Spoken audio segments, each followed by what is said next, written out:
Vanessa Victor here, and welcome to My Dyslexic Life. My Dyslexic Life is brought to you by Remarkable Minds and the Truth About Dyslexia course. Check them out at the link. Today I want to talk about one of the traits that I certainly have as a dyslexic, and it's also one of the traits that can be really, really frustrating. That trait is finishing people's sentences off for them. Do you do this? I have spent so many years with so many different people, and I just can't help myself. I've definitely got better as I've got older, and I've learned more about my dyslexia. You know, now I can manage this much easier. But oh my goodness, I still find it really hard sometimes. So people will be talking and, you know, they might say, I'm looking at buying this new Mini, and they'll kind of be thinking, and I'll go, oh, and you're going to get the one with like the Union Jack on the top. And they'll be like, yeah. But that wasn't really what they were going to say. I just didn't give them a chance to find the word or fill the rest of the sentence in. You know, why do we do this? I think the thing is, people misunderstand it, that we're being rude, and we're really not being rude. But my brain is going so much faster than the person I'm talking with that for me, I'm just kind of like filling in the next bit. And, you know, we've talked a lot about how quickly our brains do work, and the fact that our brains, on average, are processing things 6 times faster than we're verbalizing them. And this can be especially true if you're talking to someone who maybe is not as energetic, or a bit quieter, or a bit slower with their words. And I know for me, I find it really frustrating. You know, it's really hard when someone talks too slowly and they give me pauses, and I just want to like hurry them up, and I want to jump in because I'm like, I think I know what they're going to say. The problem with it is, we seem like we interrupt all the time. You know, that's the first thing. It seems like we're interrupting the person. We're not, but that's how it comes across. The second thing is we don't actually know what that person is going to say. So the problem is, because we create the end of the sentence in our head, we might actually miss what the person did say. Or we get confused when what they did say doesn't match what we think they were going to say. It's really interesting, and it might be something that you just aren't aware of. Or maybe it's something that people have pointed out to you and you're really conscious of.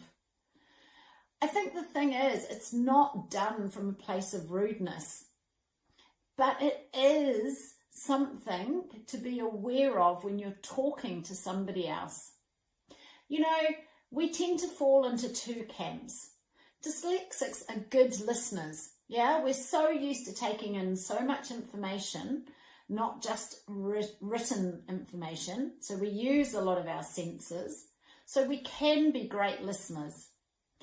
But what we can also do is maybe get the message slightly wrong. Or, as I've said, we get frustrated with people that maybe don't communicate as quickly as we do, or we just fill in what we think is going to happen. And I guess you could think of it like, I'm just trying to think of a really good example. I don't know. You know, you're talking about something with your friend. You're talking about going shopping for, clothes. And, you know, you're already visualizing the pair of you in the shopping district and going to the shopping mall. So you're already kind of 2 or 3 steps ahead of where the conversation is. So then when your friend says, you know, and then maybe, and she kind of, you know, goes a bit slower, you can jump in and say, oh, I know, and maybe we can go to lunch. And she's like, oh, actually, that's not what I was going to say. I was going to say we could go to the movies. So it's a really, it's a trait that can cause a lot of problems, especially in friendships and relationships. And I know for me in the past, it did cause a lot of problems, especially when I was communicating with my partner at the time, because, you know, he would talk quite slowly and he's quite a linear thinker. So I would kind of be 3 or 4 steps down the track and I'd be trying to hurry him up or try to say what I think was going to happen. And often he would then just, you know, kind of stand there like this and say, that's not what I was going to say. And I'm like, oh, okay. I've got a lady that I know who I did some work for a few years ago, and she's an interior designer, and she's really creative, amazing woman, definitely a dyslexic picture thinker.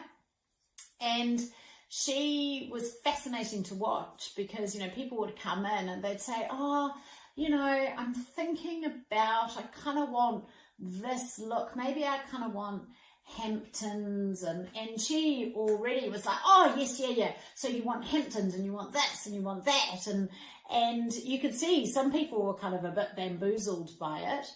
Other people loved it because then, you know, that was her creative flow.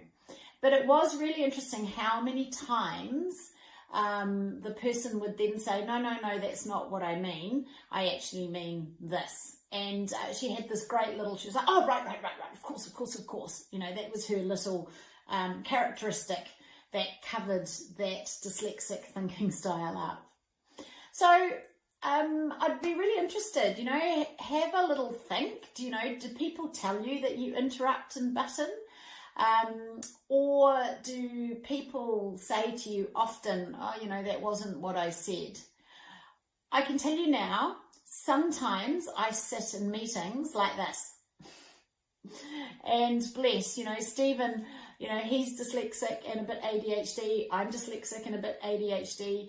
And often we'll have these conversations where I have to sit here like this to make sure I don't jump in the middle of a sentence. And it's usually from excitement. It's usually from an idea and I want to share my idea. But also, you know, you do need to realise it doesn't give the other person a chance to actually say what they were going to say. So that's the dyslexic trait that I wanted to talk about this week. I'd be interested to know if you find that in your life. But yeah, it can be really common for us to finish people's sentences for them. But we're not being rude. It's just our brain is going faster than their mouth, and often our own mouth. I hope you have a great week, and I'll look forward to seeing you again soon. See ya!